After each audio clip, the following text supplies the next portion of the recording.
بسم اللہ الرحمن الرحیم۔ السلام علیکم دوستو، کیسے جا رہا ہے رمضان آپ لوگوں کا؟ الحمدللہ اللہ تعالیٰ کا بہت احسان ہے کہ ہمارے 5 روزے بخیریت و عافیت ہو چکے ہیں۔ اللہ تعالیٰ ہمیں توفیق دے کہ ہم اس کی رحمت بھرے مہینے کی خوب برکتیں لوٹیں۔ تو دوستو چلتے ہیں درود پاک کی طرف۔ فرمان مصطفیٰ صلی اللہ علیہ وسلم ہے، جب تم مرسلین علیہ السلام پر درود پاک پڑھو تو مجھ پر بھی پڑھو، بے شک میں تمام جہانوں کا رب کا رسول ہوں۔ سبحان اللہ عز و جل۔ یہ تھی آج کی خوبصورت حدیث۔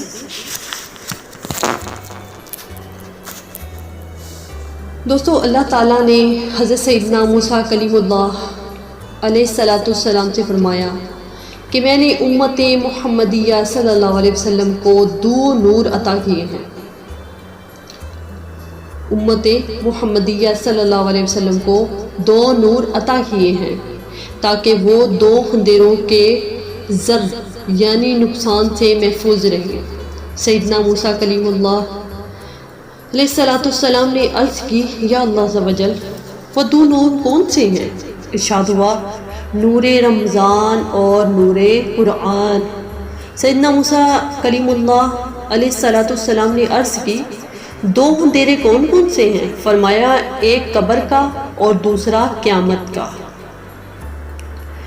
دوستو دیکھا آپ نے، خدائے حنان و منان عز و جل ماہ رمضان کے قدردان پر کس قدر مہربان ہے۔ پیش کردہ دنوں میں روایتوں میں ماہ رمضان کی کس قدر عظیم رحمتوں اور برکتوں کا ذکر کیا گیا ہے۔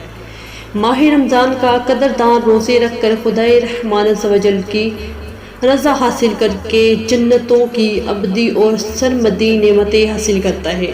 نیز دوسری آیت میں 2 نور اور 2 اندھیروں کا ذکر کیا گیا ہے۔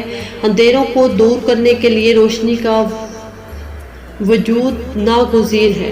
خدائے رحمان عز و جل کے اس عظیم احسان پر قربان کہ اس نے ہمیں قرآن و رمضان کے 2 نور عطا کر دیے تاکہ قبر و قیامت کے ہولناک اندھیرے دور ہوں اور نور ہی نور ہو۔ صلو علی الحبیب صلی اللہ تعالی علی محمد صلی اللہ علیہ وآلہ وسلم۔ دوستو یہ تھی آج کی خوبصورت حدیث، خوبصورت فضائل، نور رمضان، نور قرآن۔ خدا کا لاکھ لاکھ احسان ہے کہ ہمیں یہ مہینہ نصیب ہوا۔ تو کوشش کریں اس مہینے میں خوب برکتیں حاصل کریں۔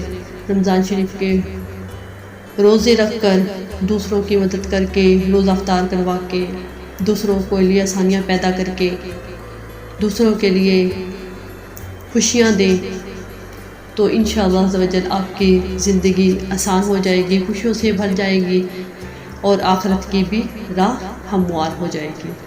اسی امید کے ساتھ کہ کل پھر ملیں گے، دعاؤں میں یاد رکھیے گا، اپنا خیال رکھیے گا۔ اللہ حافظ۔